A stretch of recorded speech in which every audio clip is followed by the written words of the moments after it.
So, chapter 1 basically dealt with Spanish colonization and, and the Spanish influence in the Americas. And then we briefly touched on French and Dutch efforts. But remember that the Spanish basically had like 120, 130 year head start. And so it basically makes them like the most powerful country in Europe.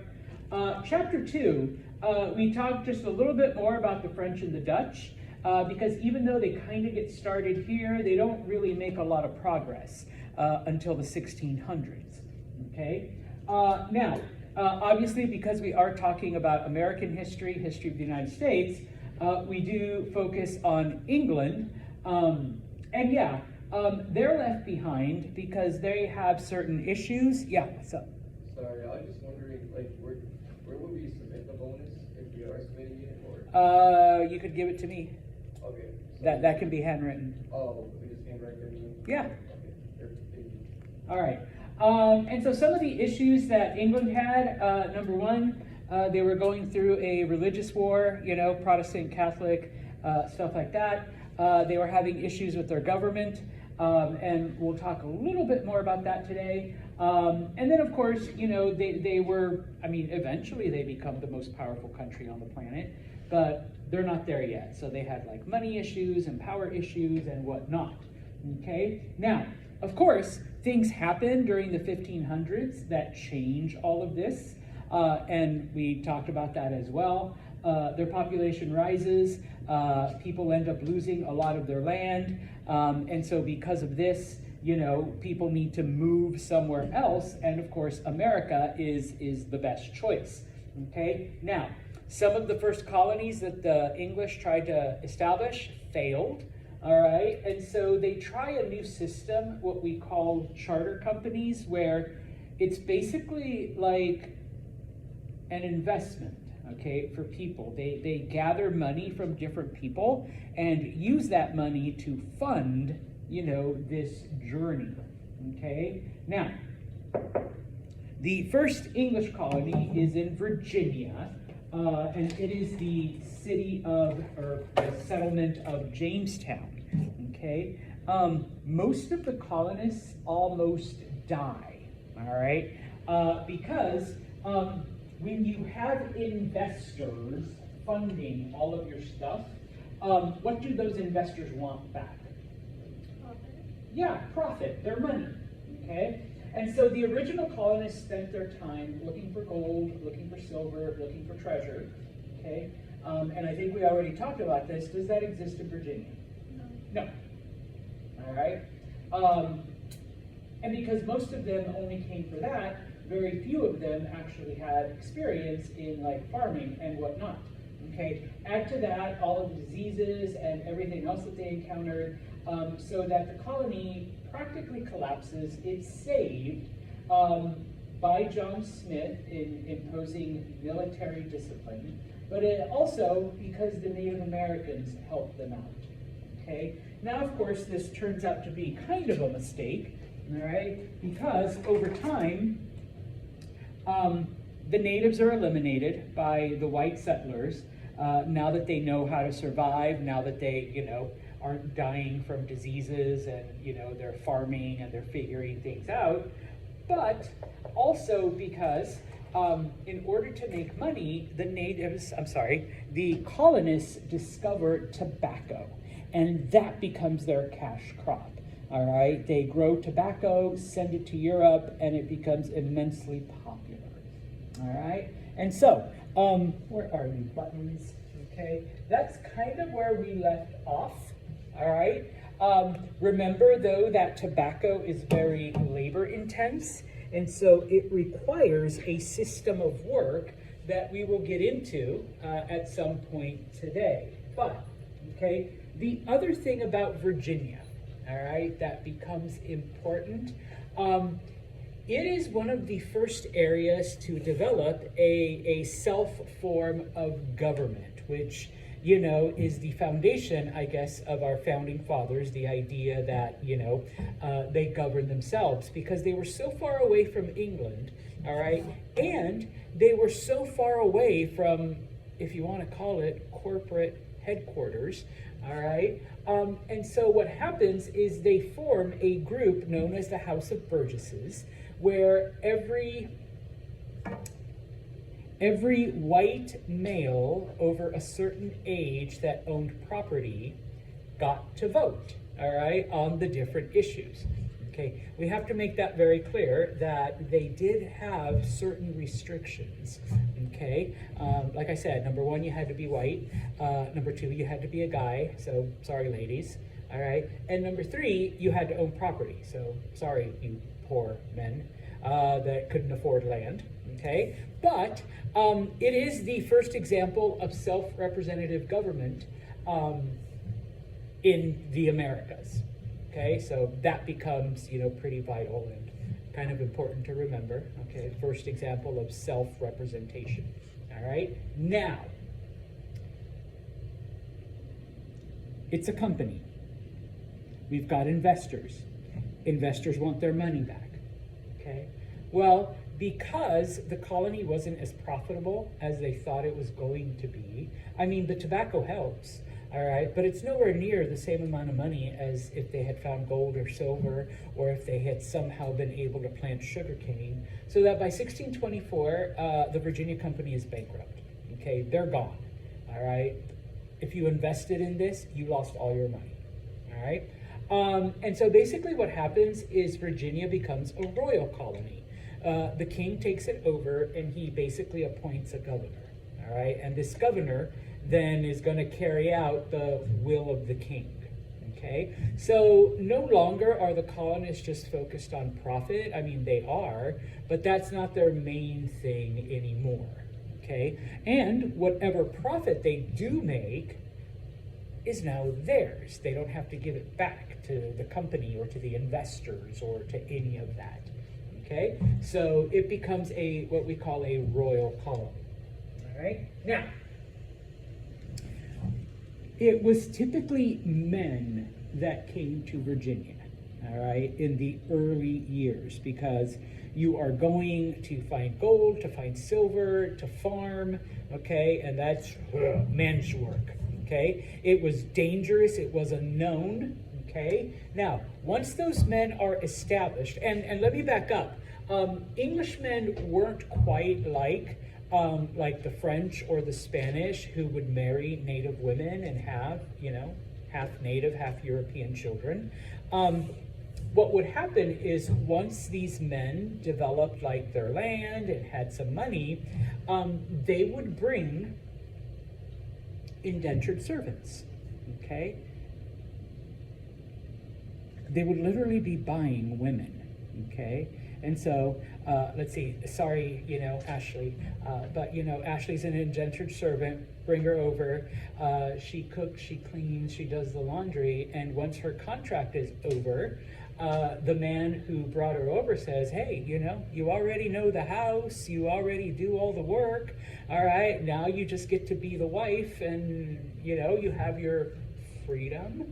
Okay, and so it's like, all right, so you marry the person who brought you over, okay, and so now, because there really weren't a lot of women, okay, and here's where it kind of favored ladies in your behalf, men outnumbered women in Virginia 5-1, okay. So maybe Ashley doesn't like the person who brought her over and paid for her trip, and she's been the servant for 7 years. She's like, I don't know, there's this cute farmer that has an even bigger plantation down the road, and he's way hotter and way younger. Yeah, I'll marry him instead. Or there's the whatever guy, the governor of Virginia, whose wife just died, and he's the whole governor. I got choices here of who I can marry. Okay, now, even with that, and even with the colony surviving and thriving, okay, it was still a pretty bad situation. People were still dying from disease, from the weather, from work, from war, whatever. And so there were a lot of widows. Okay, so once again, even if Ashley did marry the man who brought her over and now she's his wife and runs his house and the whole thing, he dies of disease. Okay, so she's single again, but now she has this huge plantation and all this land and like all of this other stuff. And guess what?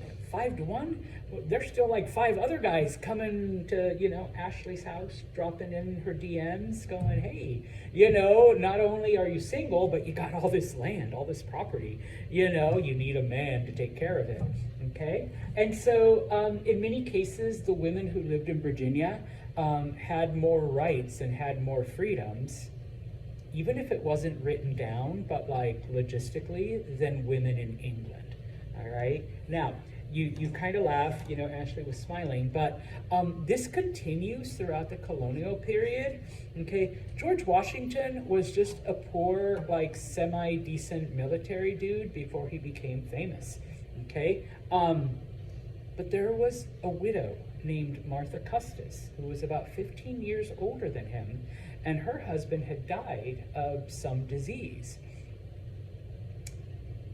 She inherited land, she inherited slaves, she inherited a huge plantation in Virginia, and he just shows up and is like, hey, yo, what's up?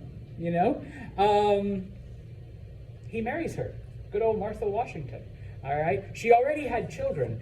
George Washington never had children of his own. He had stepchildren, okay? But that's how he attained his fortune. He married a rich, older widow, okay? So yeah, the women had choices in this. And if you were young and smart and ambitious, you marry one of these women and now you enjoy all of that property and all of that fortune that she was left with because her first husband died, okay? Now, of course, later on in the colonial period, families move, so, men bring their wives with them and stuff like that. But it still happened where even if you did come with a wife, more than likely men, you would die off young for whatever reason, and you had these young widows who would then, remarry, and that's how many of these men would make their fortune, okay? So, questions on Virginia, because we're going to move on now to Maryland, okay? Anyone know where Maryland is? Yeah, right above Virginia, okay? It's pretty close, okay? Now, so Virginia's the first, okay? Maryland was established in 1632. Now, unlike Virginia that started off as a charter company, you got investors together, the king let them go, and then afterwards the king took it over and appointed a governor, Maryland is what we call a proprietary colony, okay? A man named Cecilius Calvert, okay? He went to the king and said, King, can I have a part of Maryland, or a part of the colonies, okay? Now, the reason why, okay, is because Cecilius was Catholic, all right? By this point in time, most of England is Anglican, or Church of England, and Catholics were being persecuted. And he basically said, King, I will take all the Catholics that are, bothering you. If you give us this land in America, we'll all move. We'll all leave you alone, and England can be, Anglican, Church of England, okay? And so, the king's like, okay, do it. As long as you can guarantee that every Catholic will go with you, all right, we'll give you this land, all right? And so Calvert was basically given ownership over all of this land. He could do whatever he wanted. He had full authority as long as he took Catholics with him. All right, just get rid of those damn Catholics. Boom. All right, so, okay. And that was Calvert's vision, okay? This was going to be a safe place for Catholics, for English Catholics, okay? Because, we unfortunately don't have time to get into like the English civil wars and the wars of religion, other than what I've already shared, with King Henry and, trying to divorce his wife and, breaking away from the Pope and whatnot. Okay, now, at first, okay, it was a predominantly Catholic place, all right? But once like all the Catholics were there, other people started coming, all right?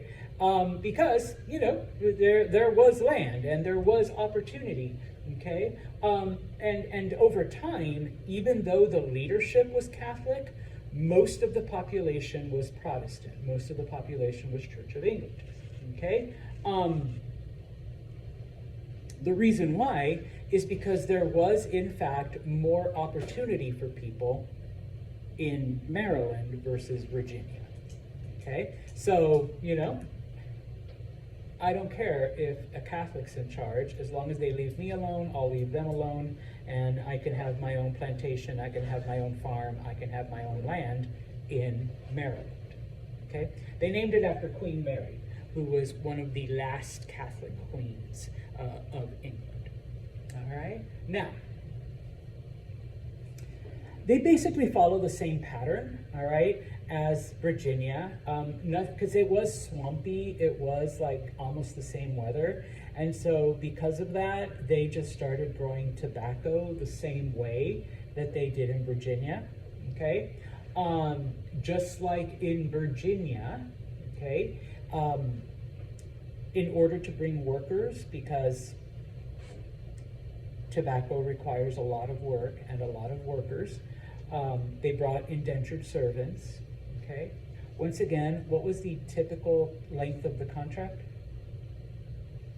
7 years, okay? But of course, every 7 years, you'd either have to get like new workers or whatever.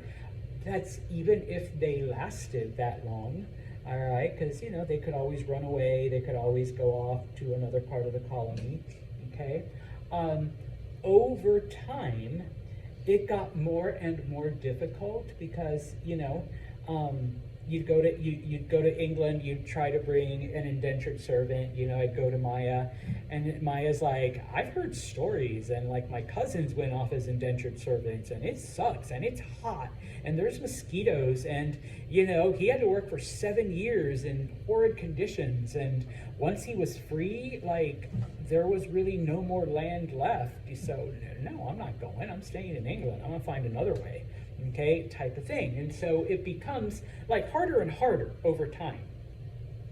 But of course, just like in Virginia, eventually African slavery is introduced. And so that changes everything. So Maryland was a slave area. Okay, they do use slaves for the work of harvesting tobacco.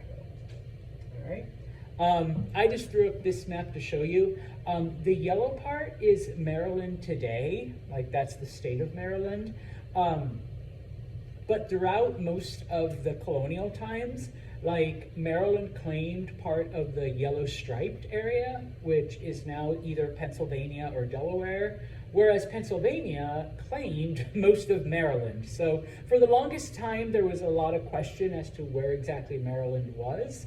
And as you can see, it shares Chesapeake Bay with Virginia, so the climate was very similar, and a bunch of other things, okay? Now, I've driven through Eastern Maryland and through Western Maryland, and it always surprised me because in Western Maryland, like, I actually found cathedrals and these big-ass churches, which you don't expect to see in the South. I mean, Baptist churches, Methodist churches, yeah. Catholic churches around here, yeah, because of all the Italians. But in the middle of Maryland, I was just like, how did that cathedral get there? And it's because Maryland originally started as a Catholic colony. All right? Now, we move to Massachusetts. We move north, okay? Massachusetts was founded by a group of people known as the Puritans, okay? Now, we're going to shatter a few myths here, okay? Because the story that we get, especially the whole first Thanksgiving bit, it's actually 3 different groups of people that have been combined into one story. So we're actually looking at various events. Okay, when someone says, "Oh yeah, they came, religious freedom," then like they harvested, and then they ate a giant turkey in November. No, those are like 3 different events that have all been fused. Okay, now, who were the Puritans? And I kind of have to get back to my little chart on religion. I promise I'll bring this back. Okay? Remember, we have the Catholic Church for the longest time, until 1519, okay? And then we get a split because of Martin Luther, okay, into Protestant and Catholic, all right? One of the Protestant divisions, okay, was led by a man named John Calvin, and that movement became known as Calvinism, or the Calvinist movement, okay? Calvinists believed in simplicity. They believed that everything had to go back to the basics, that the Catholic Church and some of the Protestant faiths that came from it, all of the gold, all of the decorations, all of the stained glass, all of the candles and the priests wearing those big-ass robes and hats and decorations. It's like, that's not what Jesus wanted. Okay, so very simple clothes, wooden benches, okay, simple churches, no decorations. You're going to have a cross, it's just made out of wood. Okay, we don't need these gold ornate weird things. Okay, those were Calvinists. Okay, now remember that the Church of England, or the Anglican, split off from the Catholic Church because Henry VIII wanted to divorce his wife. Because number 1, she wasn't having a son, and he wanted a son. And number 2, he met Anne Boleyn, who was younger and hotter and could probably give him a son. FYI, he ends up marrying 6 different women because no one can give him a son, and it's always someone younger and hotter. He does get a son eventually, but he's born with both physical and mental handicaps, and I think he dies at 13, so in the end, like, nobody inherits the throne, except for his 2 daughters, Mary and Elizabeth, and then they go at it, they fight. You know how sisters do, okay? Especially when there's a crown involved. But anyways, okay? Now, over time, the Church of England, you know, they become the dominant one. You know, they start persecuting Catholics. But in the early years, okay, the Church of England was very similar to the Catholic Church. The only difference was that the king was in charge instead of the Pope. Okay?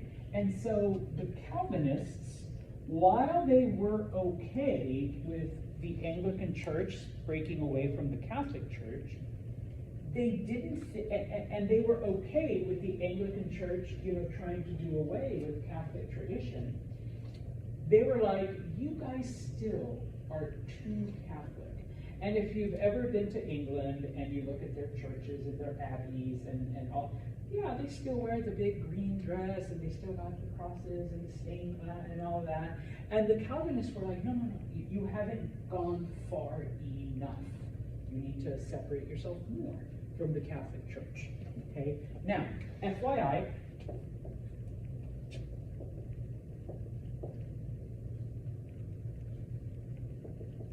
and I know you see them around here, because I've seen them around here. Amish groups and Mennonite groups, they're Calvinists, okay? They're modern day Calvinists, all right? Calvinists really do believe in simplicity and going back to the original stuff, okay? I like their hats. No, I do, I want one of those black hats.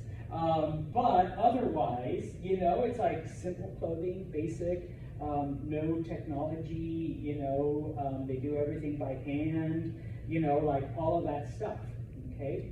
The Puritans, now these started off as Dutch or German, depending on which group, and like, you know, there's all kinds of intricacies there, okay? But the Puritans were the English version of Calvinists. Okay, they were English Calvinists, whereas the Amish and the Mennonites were either Dutch or German Calvinists. All right. I know I'm giving you a fun education here. All right. Now, back to this. Okay. So number one, they're okay with the Anglican Church because they are no longer part of the Catholic Church, but they feel that they're still too Catholic. All right? And there comes to be conflict between the Anglicans and the Puritans. All right? And so, what ends up happening, okay, is that, let me back up here. Most of these groups, and even today, all right, when it comes to the Amish and the Mennonites, and we also see this, no offense to those of you who are Christian, but in various non-denominational Christian groups, it's what we call Congregationalists, where you pick your own priest. It's not like, somebody comes from the Vatican or like, I don't know, from headquarters, you hire a preacher and, then they do shit for you. And then, of course, if you don't like what they preach, you fire them and you hire someone else. Okay? Or at least that's like my understanding of a lot of local non-denominational groups. And that's basically what they did. Okay? They were just their own little congregations. They picked their preacher, they picked their whatever, pastor, okay? They listened to sermons, they read the Bible, and that was basically it, okay? None of these crosses. What are you lighting candles for? Why do you have statues? Why do you have the festival of Saint this and the feast of Saint that? You go, you pray, you read the Bible, boom, all right, you get to heaven. All right, you don't need the other stuff, okay? Now, one of the founding principles of Calvinism, okay, is the idea of predestination, okay? You have already been chosen to go to heaven, all right? It doesn't matter what you do in this life, whatever good you do, whatever evil you do, whatever, it's not going to change the fact that Maya has been chosen to go to heaven, Oma is not. Okay, that's it. All right, it was already decided.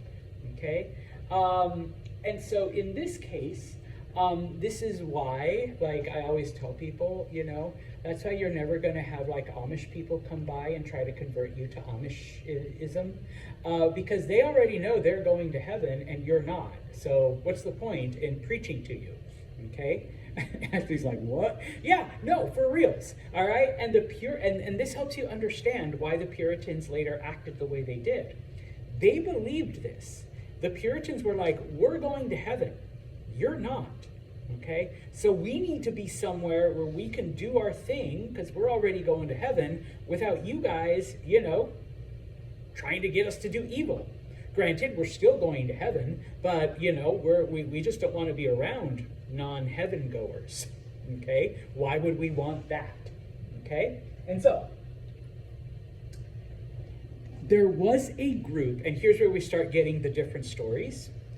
There was a group known as the Separatists. These were the hardcore Puritans. Okay? I don't care what religion you belong to. I don't care what belief you have. There's people that do their thing, and then there's the really weird ones. Now you're like, You're like, I just go, I do, and then there's the ones that are like, and we all know them. Maybe you're related to them. I don't know. But we all know the ones like, yeah, I go on Christmas and Easter and boom. And then you have the ones that are like intense, hardcore. All right. Those were the Separatists. Okay. They were the freaks of the Puritans. Okay. The really out there. Okay. The ultra conservatives. All right. Now, because they were the mega ultra hardcore ones, the regular Puritans still thought, hey, we can coexist with the Church of England, with the Anglicans. Okay, I believe one thing, you believe something else, but we can still be friends and we can still live side by side and we can still get along. The separatists were like, oh fuck no, we got to get away from y'all. All right, it's no, we just don't want to be around you. All right, because we're going to heaven and you're not. So why would I want to live next door to you? Okay, so number one, they go to Holland. Okay, they go to the Netherlands because the Dutch don't care. Okay, if you think back to the end of chapter 1 and beginning of chapter 2, all they cared about was money. If you could make the money, you could pray, you could worship, you could do whatever to whomever, you could, I don't know, pray to a goat for all they cared, as long as you were being a money-making, productive member of society. Okay, and so for the longest time, the separatists live in the Netherlands. Okay. The problem, of course, is that they are proud Englishmen. They're proud of their country, and their children are little by little becoming Dutch. They're speaking Dutch, they're doing all of this stuff. And if you're the child of immigrants, maybe your parents have tried to get you to keep your own language. Like I know my parents tried to keep us speaking Spanish all the time and would be like, no, I don't speak, I'm American, like I'm speaking English to you, type of thing. And, I don't want to eat beans anymore. I want peanut butter and jelly sandwiches. That's what all the other kids take for lunch. They don't have, although now kids take burritos. It's like the circle of life. I'd be like, I'm not taking a burrito for lunch. I'm taking peanut butter and jelly. Okay? And so, because the separatists want their children to still be religious, but they want them to be English, they decide to go to America. Okay? We don't have to deal with the Church of England. We don't have to deal with the Anglicans. We can still be English. All right? Our children will still keep our traditions and speak English and forget about the Dutch. Okay? And we're out there in the middle of nowhere. Nobody's going to bother us. Okay? We don't have to live next door to these non-heaven going people. All right? So, the only people in America, though, is the people in Virginia. So they negotiate with the Virginia company. Okay? They're like, okay, we promise we'll go out there and we'll do our part, but just kind of let us live away from everyone else. All right? As long as we live away from everyone else, we're fine. We'll follow whatever rule, we'll grow tobacco, we'll give you part of the money, but just let us do our thing. Okay? And so they agree. Okay? So in 1620, okay, they leave the Netherlands because we're still operating under the Virginia Company. The Virginia Company is able to raise investors to provide funding for the separatists or the Puritans or the Pilgrims, whatever you want to call them, even though they were different people, so that they can come to the Americas on a ship called the Mayflower. All right? So they're coming. But as happens so often, they encounter a storm in the middle of the Atlantic. Okay? The storm throws them off course, and they end up landing near Cape Cod. All right? And so they're there. We are nowhere near Virginia. I mean, they know this. They figured it out. They were smart. They had compasses and stuff. They're like, we are nowhere near Virginia. Okay? Do we fix the boat and then get back on and go to Virginia? Or, there's nobody around here. There's nobody to tell us yes or no. Okay? And while we did have an agreement with the Virginia Company, what are they going to do? They're going to come up here, find us, and drag us away? They got their own problems, They barely survived, And plus, we're kind of the freaks of the English people, so we're pretty sure they're just going to leave us alone. Good riddance, get rid of those weirdos. Let them stay up there where it's cold and gray and cloudy and all of that. Okay? And so, what happens is the Puritans, the separatists, decide we're going to stay here until someone either a representative from the king or a representative from the Virginia Company until somebody tells us that we can't. All right? But until that happens, okay, and this is also why it's important, okay, they come up with something called the Mayflower Compact, where they agree to live by whatever laws the community comes up with, where they agree to, you know, we're basically in this together, so we're going to follow the rules that we make up, and you know, we're gonna form, you know, choose representatives, and those representatives will make up the rules and enforce the rules, and we will follow them. Okay, so they basically decide, until someone tells us otherwise, here's our list of rules, here's our government, we're going to stay here until the king or the Virginia Company come and tell us we have to leave. All right? Nobody tells them that they have to leave. All right? The king and the Virginia Company are like, you know what? Good riddance. All right, those people are freaks anyways. And if they think they can live in that part, then let them try. Okay? And so, I tell my students, you know, it wasn't like this grand journey that they planned or like this divine thing. They were squatters. They got lost and they ended up in the wrong place and then just decided not to leave. Okay? But over time, they are granted permission from the king, okay, because the king's like, fine, you guys can stay there.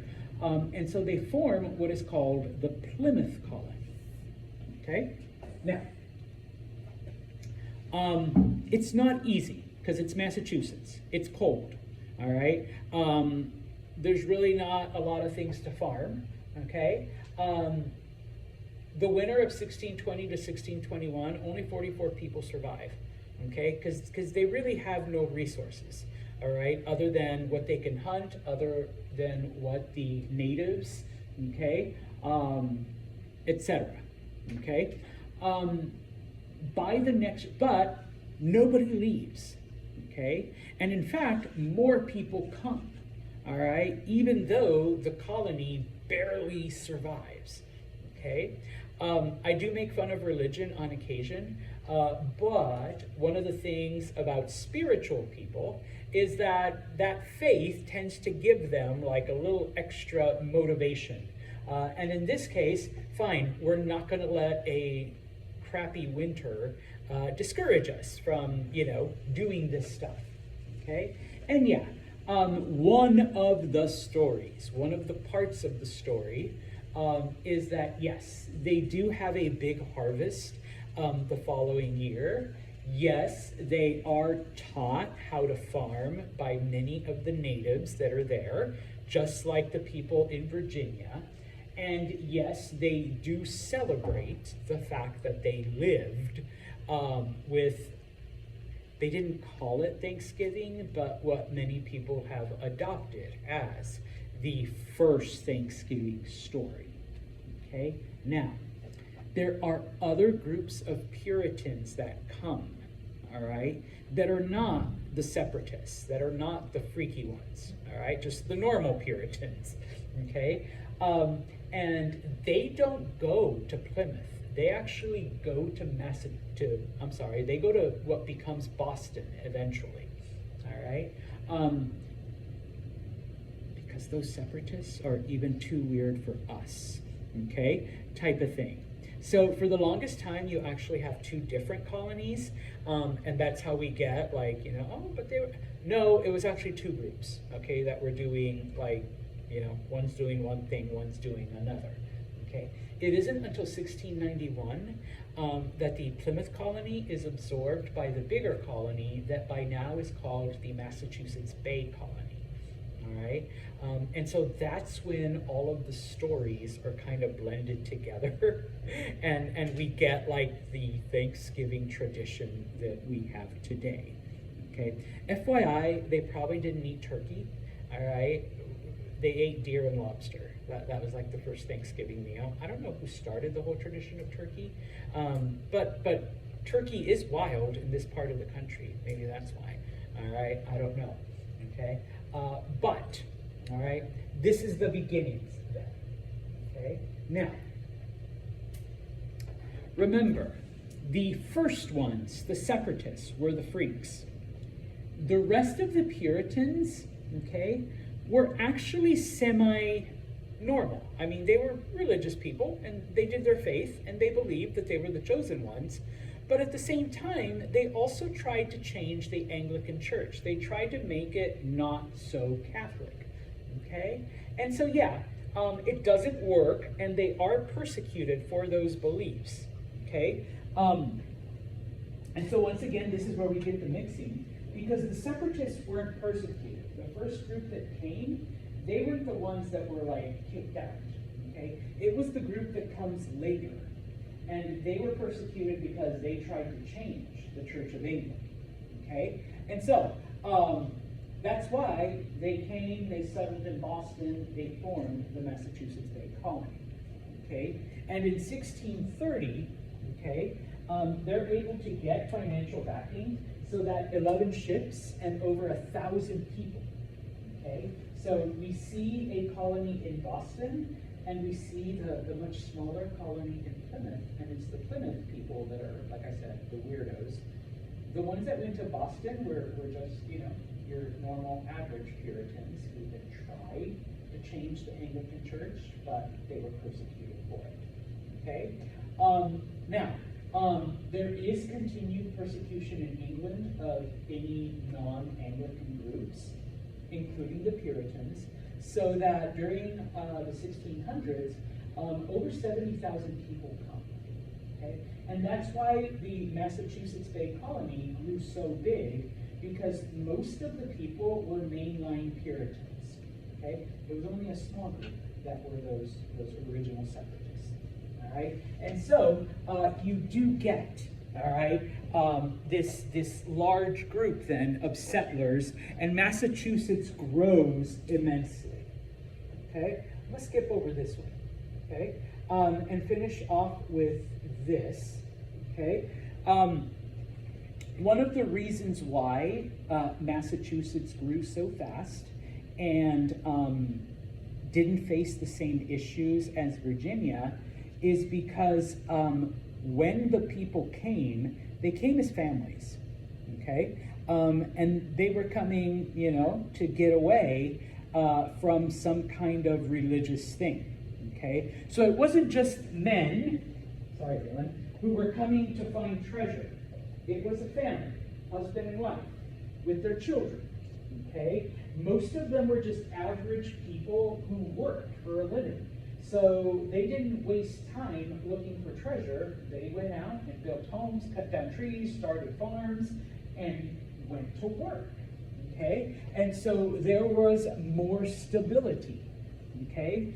Because one of the core beliefs of Calvinists, whether they're Puritans, Separatists, Amish, Mennonites, is that you need hard work, all right? Hard work makes you a better person.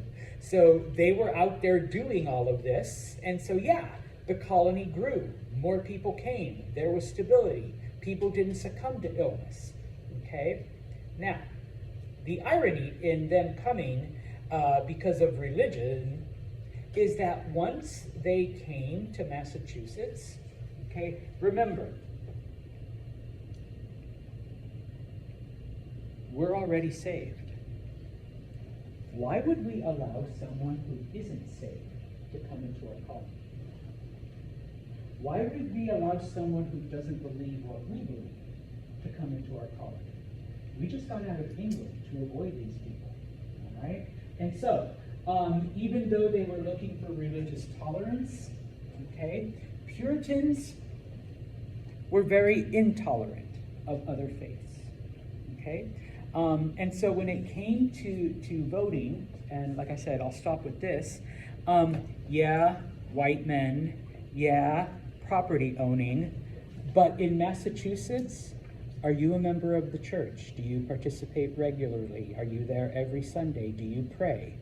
Okay, Wyatt's like, nope. Then I don't care how much land you have, I don't care how white you are, Wyatt, you don't get to vote, all right, unless you're an upstanding member of the church. Okay, so they included that provision as well. All right. Thursday, we will continue with the Massachusetts colony and the rest of them. All right?